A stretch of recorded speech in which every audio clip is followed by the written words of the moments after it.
एक दिन हजरत मूसा अलैहिस्सलाम अपने घर से निकले और शहर की तरफ जा रहे थे। ठीक दोपहर का समय था। बाहर ज्यादा लोग नहीं थे, चारों तरफ सन्नाटा था। अचानक उन्होंने एक कच्ची गली में जोरदार झगड़ा देखा।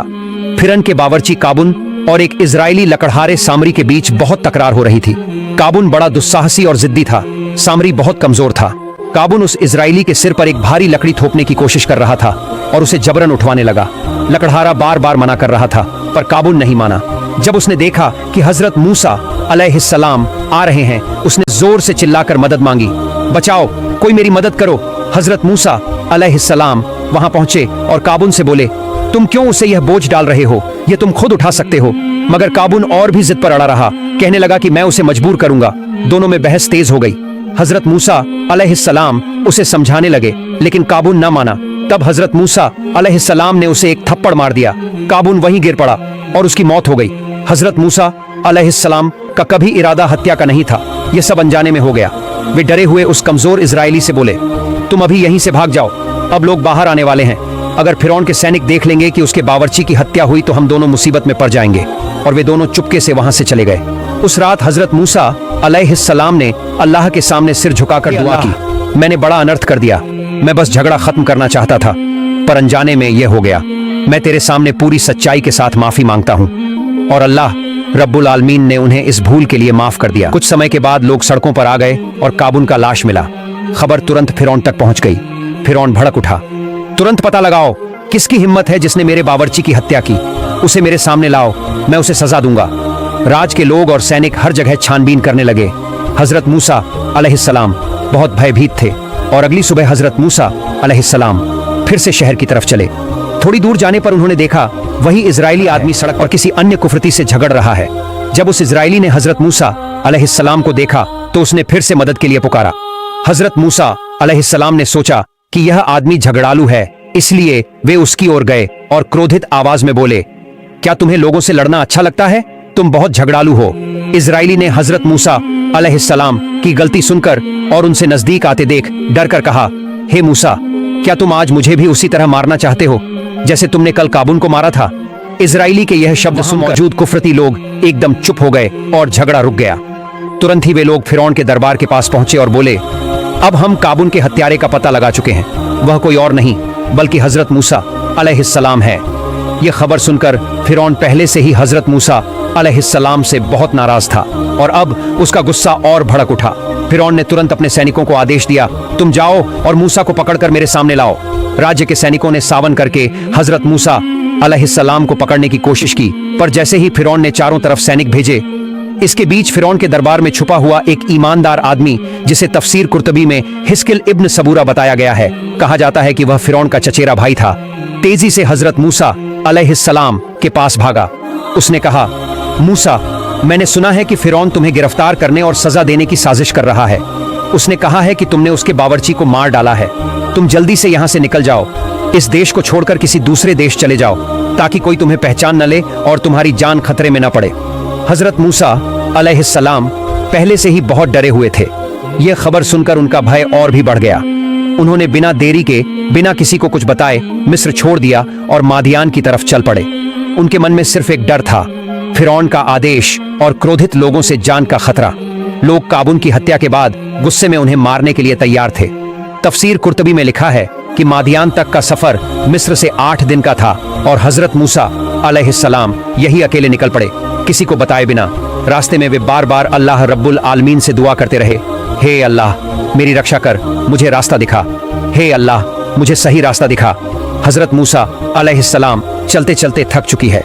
वे इतने थक गए थे कि उनके पैरों के नाखून तक गिर गए थे और उनके पास खाने के लिए कुछ भी नहीं था। वे 8 दिनों तक केवल पेड़ों की पत्तियां खाकर जिंदा रहे। ऐसे ही वे मादियान की ओर बढ़ते रहे, पर राह ही नहीं मिल रही थी।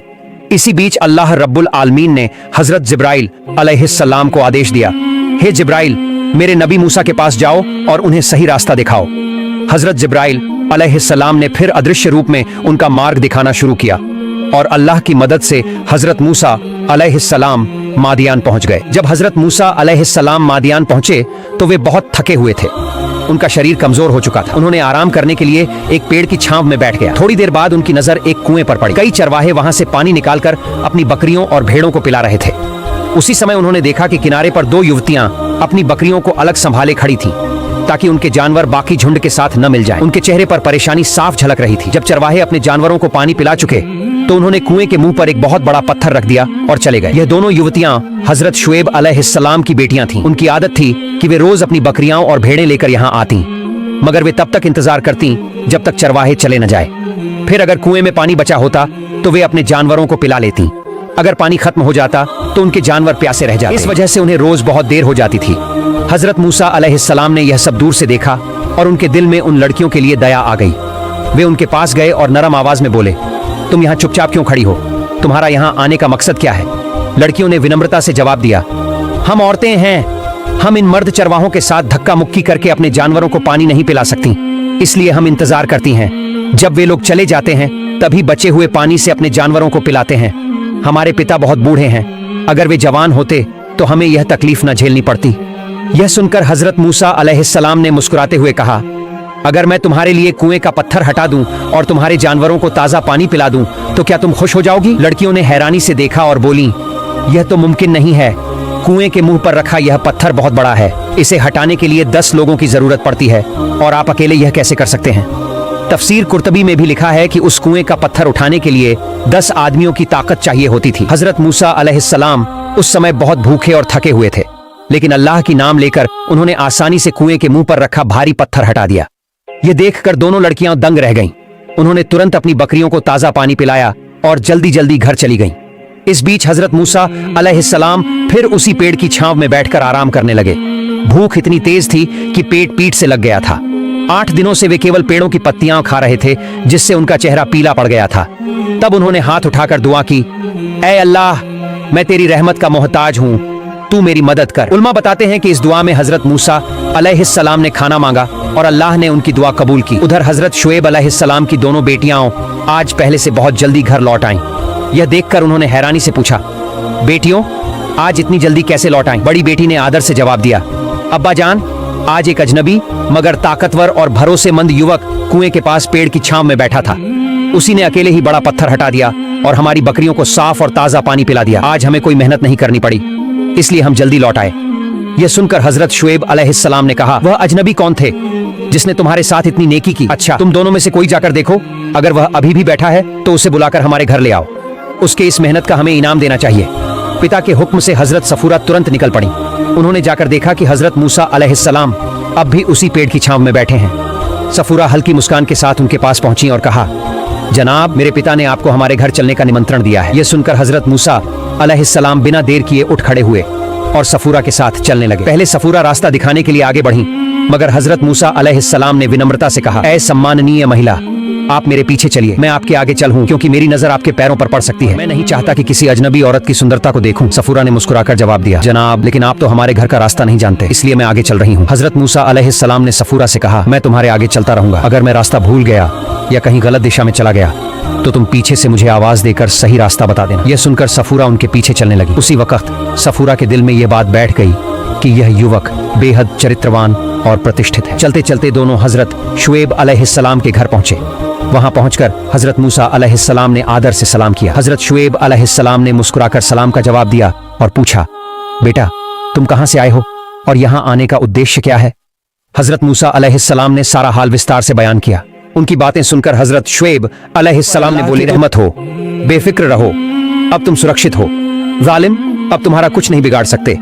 फिर उन्होंने कहा, आओ बेटा, खाना खा लो। लेकिन हजरत मूसा अलैहिस्सलाम ने विनम्रता से कहा, जनाब, मैं किसी मेहनत के बदले खाना नहीं लेना चाहता। हजरत शुएब अलैहिस्सलाम मुस्कुराए और बोले, मैं तुम्हें मेहनत के बदले खाने को नहीं कह रहा हूँ, बल्कि यह तो मेरा और मेरे पूर्वजों का तरीका है कि हम मेहमानों का ख्याल रखते हैं। यह सुनकर हजरत मूसा अलैहिस्सलाम राजी हो गए और खाने के बाद वहीं ठहर गए। इस बीच हजरत शुएब अलैहिस्सलाम अपनी बेटियों से हजरत मूसा अलैहिस्सलाम के बारे में बात करने लगे। तभी बड़ी बेटी सफूरा बोली, अब्बा जान, अगर हम इस परमात्मा के भेजे हुए युवक को हमारे जानवर चराने का काम पर रख लें तो यह हमारे लिए बहुत अच्छा होगा। वह ताकतवर भी है, मेहनती भी और भरोसेमंद भी। बेटी की बात सुनकर हजरत शुएब अलैहिस्सलाम ने पूछा, बेटी, कुएं से पानी निकालकर तुमने उसकी ताकत और मेहनत तो देखी, लेकिन वह चरित्रवान और विश्वस्त है, इसका सबूत क्या है? सफूरा ने आदर से जवाब दिया, अब्बा जान से घर लाने गई थी तभी मुझे उसके चरित्र का सबूत मिल गया। यह सुनकर हजरत शुएब अलैहिस्सलाम बोले, ठीक है बेटी, मैं तुम्हारे प्रस्ताव पर विचार करूंगा। हजरत मूसा अलैहिस्सलाम कुछ दिन वहीं ठहर गए। इस दौरान हजरत शुएब अलैहिस्सलाम ने उनकी शक्ल पर स्वर्गीय नूर देखा और समझ गए कि यह युवक एक दिन अल्लाह का नबी बनकर मान्यता पाएगा। फिर एक दिन हजरत शुएब अलैहिस्सलाम ने कहा, ए मूसा, मैं तुम्हें अपनी बड़ी बेटी सफूरा से निकाह शादी करने की पेशकश करता हूँ। हजरत मूसा अलैहिस्सलाम ने खुशी से इस प्रस्ताव को स्वीकार किया, लेकिन वे थोड़े चिंतित होकर बोले, मेरे पास शादी के मेहर की अदायगी के लिए कोई सामान नहीं है। हजरत शुएब अलैहिस्सलाम ने कहा, तुम एक काम करो, हमारे यहाँ 8 साल काम कर दो। अगर तुम चाहो तो 10 साल भी कर सकते हो, ये तुम्हारी मर्जी है, मैं तुम्हें मजबूर नहीं करूंगा। तुम्हारे पास पूरी आजादी है। मुझे उम्मीद है कि तुम मेरे यहाँ अच्छे व्यवहार के लायक साबित होगे और तुम्हारे अच्छे कर्मों से तुम खुश रहोगे। वादा तोड़ना ईमानदार लोगों का काम नहीं है और तुम हमें वादा निभाने वाले ही पाओगे। हजरत मूसा अलैहिस्सलाम ने यह सुनकर कहा, जनाब, मैं आपके यहाँ 8 साल या 10 साल काम करने के लिए तैयार हूँ। आप बाद में मुझ पर कोई जबरदस्ती नहीं कर सकते। जब हजरत मूसा अलैहिस्सलाम ने इस पेशकश को स्वीकार कर लिया तो हजरत शुएब अलैहिस्सलाम ने देर न की, अपनी बड़ी बेटी सफूरा का हाथ हजरत मूसा अलैहिस्सलाम के हाथ में दे दिया। शादी के थोड़े समय बाद हजरत शुएब अलैहिस्सलाम ने एक लाठी देने की इच्छा जताई। यह वही लाठी थी जो हजरत जिब्राइल अलैहिस्सलाम ने जन्नत से लाकर हजरत आदम अलैहिस्सलाम को दी थी। हजरत आदम अलैहिस्सलाम ने इसे कभी कभी मसवाक के तौर पर भी इस्तेमाल किया था। अंततः यह लाठी हजरत शुएब तक पहुंची। इस लाठी की एक खास बात थी, इसे कोई भी उठा नहीं सकता था सिवाय किसी नबी या भविष्य में नबी बनने वाले के। एक बार हजरत शुएब अलैहिस्सलाम ने लाठी जमीन पर रख दी और हजरत मूसा अलैहिस्सलाम से कहा, ए मूसा, यह लाठी सिर्फ अल्लाह के नबियों के लिए है। मुझे यह नबियों की विरासत में मिली है। अगर तुम इसे उठा लोगे तो यह तुम्हारी हो जाएगी। हजरत मूसा अलैहिस्सलाम ने खुशी खुशी प्रस्ताव स्वीकार किया। वे लाठी के पास गए और आसानी से बिना किसी कठिनाई के उसे उठा लाए। यह देखकर हजरत शुएब अलैहिस्सलाम बहुत हैरान हुए। अब उनमें कोई शक नहीं रहा कि यह युवक एक दिन नबी बनेगा। फिर हजरत शुएब अलैहिस्सलाम ने बड़ी खुश होकर कहा, ऐ मूसा, अब समझ में आया, अल्लाह रब्बुल आलमीन तुम्हें नबी बनाकर भेजेंगे। आज से जब भी तुम अपने ऊँटों को चराने जाओ, यह लाठी साथ ले जाना। पर एक बात ध्यान रखना, उस फले पहाड़ी के किनारे मत जाओ। वहाँ तलहटी में बड़े अजगर रहते हैं। वे तुम्हारे ऊँटों पर हमला कर सकते हैं और उन्हें बर्बाद कर देंगे। लेकिन अगर तुम इस लाठी को साथ रखोगे तो अल्लाह की रहमत से तुम ऐसे खतरे से बच जाओगे। फिर भी मेरी नसीहत यही है, उस पहाड़ी के पास ऊँट चराना ही मत। फिर एक दिन सुबह हजरत मूसा अलैहिस्सलाम ऊँटों को लेकर मैदान की तरफ चल पड़े।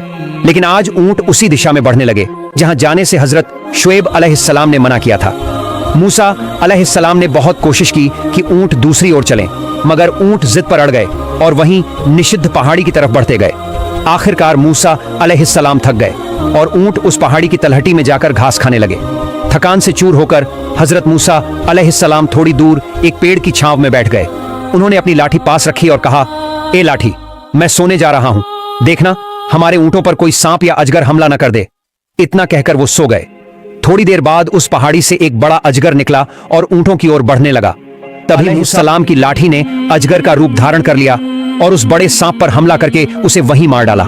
कुछ देर बाद जब हजरत मूसा अलैहिस्सलाम नींद से जागे तो देखा कि एक मरा हुआ सांप पड़ा है। यह देखकर उन्होंने समझ लिया कि यह उनकी लाठी का काम है। शाम को जब वो ऊँटों के साथ लौटे और हजरत शुएब अलैहिस्सलाम से मिले तो कहा, आज वही हुआ जैसा आपने कहा था। ऊँट जिद करके उसी दिशा में चले गए। मैं थककर पेड़ के नीचे आराम करने लगा और नींद आ गई। मैंने लाठी को ऊँटों की रक्षा के लिए छोड़ दिया। जब उठा तो देखा एक सांप मरा पड़ा है। यह सुनकर हजरत शुएब अलैहिस्सलाम मुस्कुराए और बोले, देखा मूसा, मैंने कहा था ना, अगर तुम्हारे पास यह लाठी ना होती तो पता नहीं कितने ऊँट मारे जाते। इसी तरह हजरत मूसा अलैहिस्सलाम कई साल तक ऊँट चराते रहे। 4 साल बीत गए। 5वें साल शुएब अलैहिस्सलाम ने कहा, ए मूसा, इस साल मेरे ऊँट जितने भी नर बच्चे देंगे सब तुम्हें मिलेंगे। अल्लाह की शक्ति देखो, उस साल सारे ऊँटों ने सिर्फ नर बच्चे ही जन्मे। अगले साल शुएब अलैहिस्सलाम ने फिर कहा, इस बार जितनी भी ऊँटियां मादा बच्चे देंगी सब तुम्हें मिलेंगे। और अल्लाह की करामात देखो, उस साल सारे ऊँटों ने मादा बच्चे ही दिए। फिर शुएब अलैहिस्सलाम खुशी खुशी सारे ऊँट के बच्चे हजरत मूसा अलैहिस्सलाम को दे दिए। एक साल हजरत शुएब अलैहिस्सलाम ने सोचा, इस साल अगर मेरी बकरियां काले रंग के बच्चे देंगी तो सब मैं मूसा को दान कर दूंगा। और अल्लाह की क्या ही अद्भुत शक्ति है, उस साल सारी बकरियों ने सिर्फ और सिर्फ काले रंग के बच्चे ही दिए। शुएब अलैहिस्सलाम ने खुशी खुशी सारे बच्चे मूसा अलैहिस्सलाम को सौंप दिए। अगले साल शुएब अलैहिस्सलाम ने फिर कहा, इस बार जितने भी सफेद रंग के बच्चे पैदा होंगे सब मैं मूसा को दे दूंगा। और देखिए अल्लाह की करामात, उस साल हर एक बकरी ने सिर्फ सफेद रंग का बच्चा ही दिया। फिर वे सारे बच्चे भी मूसा अलैहिस्सलाम को दे दिए गए। इस तरह मूसा अलैहिस्सलाम की बकरियां शुएब अलैहिस्सलाम की बकरियों से दुगनी हो गईं। समय गुजरता गया। मूसा अलैहिस्सलाम ने 8 साल तक शुएब अलैहिस्सलाम के यहाँ काम किया। फिर अपनी खुशी से 2 साल और सेवा की। आखिरकार शुएब अलैहिस्सलाम ने कहा, ए मूसा, अब तुम अपनी पत्नी, अपने परिवार और अपनी सारी संपत्ति के साथ जहां चाहो जा सकते हो, और अगर चाहो तो यहीं रह सकते हो, मुझे कोई आपत्ति नहीं है।